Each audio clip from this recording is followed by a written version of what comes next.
We are working on Khan Academy Quadratics Quiz 4. The fish population in a certain part of the ocean, in thousands, as a function of the water's temperature in degrees Celsius is modeled by the following equations. In other words, if we know the temperature, x, and we square it and times -2 and add 40 times the temperature and then subtract 72, what we will get is the number of thousands of fish we can expect to find at that particular area. Which temperatures will result in no fish? In other words, zero population. So in other words, what temperature might make it so that there would be no fish around?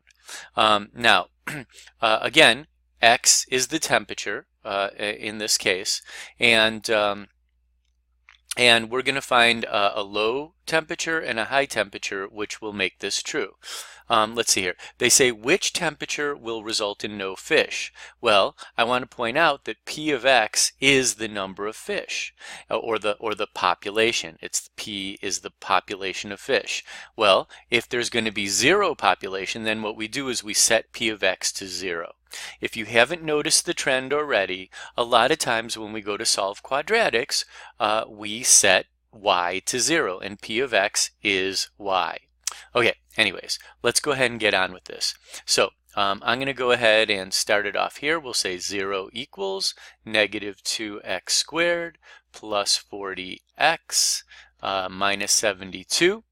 And I want to make my life a little bit easier. I'm going to try to solve this equation. If I could, I might use factoring, or I might use completing the square. I cannot use square root method because there's an x squared and there's an x. Completing the square looks a little tricky, and completing this. Well, completing the square could be tricky. Maybe quadratic formula. But no matter what, I can see that there's an extra 2 here and here and here. And I'm just going to get fancy on you guys, and I'm going to factor out a -2. I'm going to divide out a -2 because I like the idea of getting rid of these two negative signs. It's just going to make it so I make fewer mistakes when I do the math. Now, the only reason I'm allowed to divide by -2 on the right-hand side of this equal sign is because I'm also going to divide by -2 on the left-hand side. Now, 0 divided by -2 is 0, so I didn't really need to write it, but I like to write it for good form. And I want to remind you that writing all these -2's here is the same as writing one big underline and just putting one -2. You can break up things that are added together and subtracted when they're being divided by something. You can divide each one individually. Okay, let's go ahead and let's continue with the math. So we get 0 equals -2 divided by -2, 1, beautiful, yay. And then 40 divided by -2, that is -20x. And then -72 divided by -2, that is plus 36.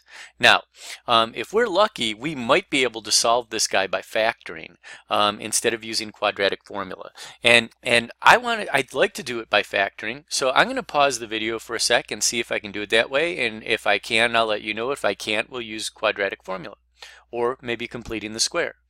Oh, people, I have some good news for you. It looks like this guy can actually be solved by factoring, so we're going to do that. So what we do is we make one of these big x's, and we got to put a number in the top and a number in the bottom. I'd like it if you could pause the video and see if you can remember which number goes where, top and bottom. Okay, hopefully you agree with me and you put a 36 in the top. That is 36 times the number in front of x squared, that's 1. So that's where we get the 36 from. And then -20 goes down in the bottom. We just drop it right down. And then what we do is we make a list of factor pairs of 36 that multiply together to get us 36, and hopefully we find a pair that adds up to -20. So we'll try 1 and 36, and then maybe some of you know that 6 times 6 is 36, and 9 times 4. And if you guys remember, I usually don't write them like this. I usually write them in order. I would normally do like 1 and then 4 and then 6. And there's another one that I'm skipping because it's the right one. It's 2 and 8. And so I'm going to go ahead and put 2 here and 18 here. If we make this guy negative and this guy negative, those two add up to -20. and they multiply together to get positive 36. So I can now go on my merry way and make this into x minus 2, and I'll make this into x minus 18, and then all of that is still equal to 0. I'm just going to go ahead and drop the equal sign and drop the 0, and remind you that this factoring method, all it does is these two, x minus 2 times x minus 18, is just the same as this right here. That's all it is. It's just the same as that, okay? So I'm just substituting in place of this. Now, we can now use ZPP, and when we use the ZPP, we will, ZPP is zero product property, and the way that we use it is we say, well, if this times this equals 0, then x minus 2 must equal 0, or x minus 18 must equal 0. So we do those two separately. X minus 2 equals 0, and x minus 18 equals 0. And the math is pretty easy on those. We should get x equals 2 and positive 18, and those are our two x values. So when they ask us which temperatures will result in a zero population of fish, it looks to me like it'll work for either 2 degrees Celsius or 18 degrees Celsius. Now, I'd like to take a quick look at this as a visual with Desmos, so give me just a second. All right, so I typed my equation, and by the way, I typed the original equation into Desmos. I'd like to remind you that if you're going to check stuff using a graphing calculator like Desmos, you should always use the original equation to see if all the math you did worked properly. In this case, I'd like to see what the solutions are. We figured out, doing the math, we figured out that the solutions to this equation should be x equals 2 and 18.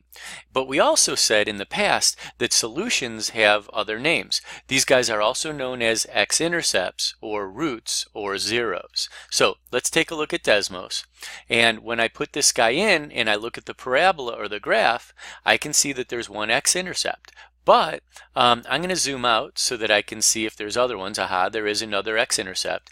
And you'll also notice that there's a vertex, but in this case I'm not interested in the vertex. I'm only interested in the x-intercepts. So I'll zoom in on them, and if I go and I click on this guy, I get x equals 2.